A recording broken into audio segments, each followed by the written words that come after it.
What's up, West Coast Swing fans? In today's video, I'm gonna bring you 5 patterns I bet you didn't know. So in the comments below, let me know if you know some of these or don't know some of these or you dance them or not. We're also gonna get Megan's feedback real time. But before we get started, check this out.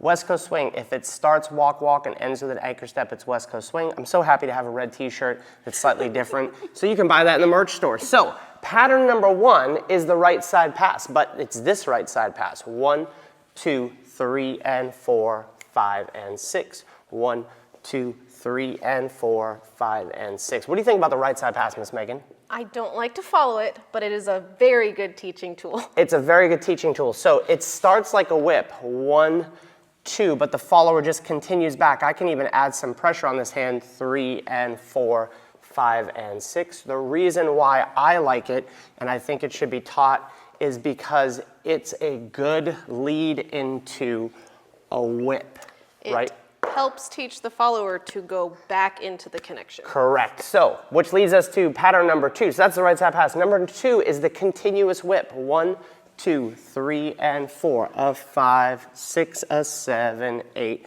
9, 10, 11, and 12. What are your thoughts on the continuous whip, Ms. Megan? I absolutely love it, and I don't know why it's as hard to do as it is. It's quite hard. We've taught this quite a bit, and it's tricky. So here's how we're going to do it. 1, 2, 3, and 4. So normally her energy is going back. What I need to do as the leader is counterbalance that. So I sneak this foot in and across as she steps back. I step across. I sneak this foot in and across. I step across, and when I'm ready to send her back out, shovel her back where she came.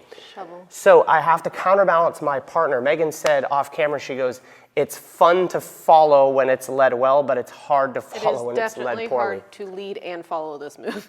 So, but we put it 2 because it came after the right side pass. 1, 2, 3, and 4 of 5. So I need to sneak that foot through and counterbalance her, right?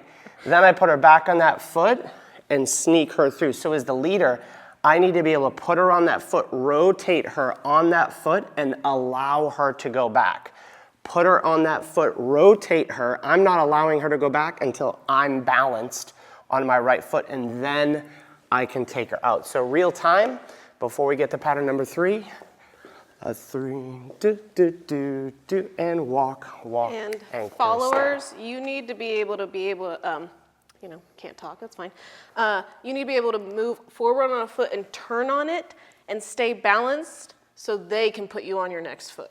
Yes, if you're turning and traveling at the same time, it's called falling. Falling. So number 3 is the Telmark, which if I led this whip, right, this continuous whip, and I kept myself in closed position, this would be a good way to lead this Telmark, which could be a good pattern if I wanted to continue down the floor. So doesn't have to be in closed position, but I like it in closed position. We're gonna dance 1, 2, and on 3, I'm bringing her across to this side of me. I'm gonna step between her feet. My head is gonna follow her shoulder. That's triple step, and then I'm on the other side, and we can establish our anchor step. If we did it from the other side, right? Walk, walk, triple step, anchor step. Now, one of the things that happens to leaders for sure, because I've taught for a long time, is we have the tendency to take our arms and tell her to go. However, if you look at my head position, I'm contradicting myself. I'm telling her to go, but I'm over here. What I need to do is open my head weights to the left, which will encourage her. So if you're a ballroom dancer, you know this. If my head weight moves out, it creates space for her. So as I do this, 1, 2, I look to my left. So the whole time I'm over her left shoulder. For that matter, you are over my right shoulder. Yeah. Right shoulder. Yeah, so when I'm going across, I am focusing on staying in this window, followers. And my the minute that you don't stay in your window, it goes awry. So the other Brian B tip is I like to put this hand in my pocket on my waistband where my microphone is, right? So that shortens the distance. Boom, anchor step, which leads me to pattern number 4, which is the 1, 2, 3, and 4, 5, and 6. The snap turn. This is kind of an old school pattern that used to be danced a lot in the 90s. What do you think about the snap turn before we teach it? I love it.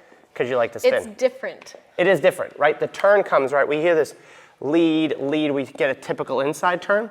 But what I need to do is lead her to the third step. 1, 2, 3, and 4, 5, and 6. So from this side, 1, 2, I'm leading a pretty good prep into this hand. 3 and 4, anchor 5 and 6 from this side. I get to turn faster. I think this is why I like it. Yeah.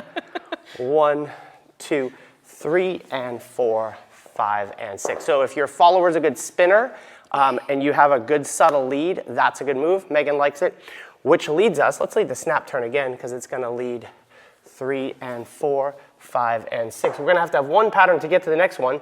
We're going to have to lead this from me to turn in to get to pattern number 5. Do you know a quick tunnel 5 and 6? So let's talk about how we get there first. So we're going to lead an inside turn picking up the hand, 3 and 4.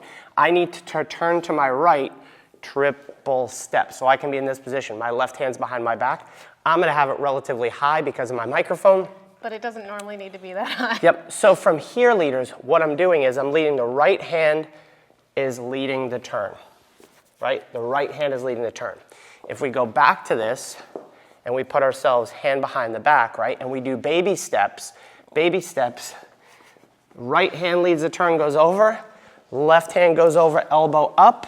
When I get here, I just slide my left hand down. Let's look at it from the other side. So I assume the position. Baby steps first. Right hand is leading the turn. I go over her head. Left hand goes over, elbow up, right, elbow up, then I slide down.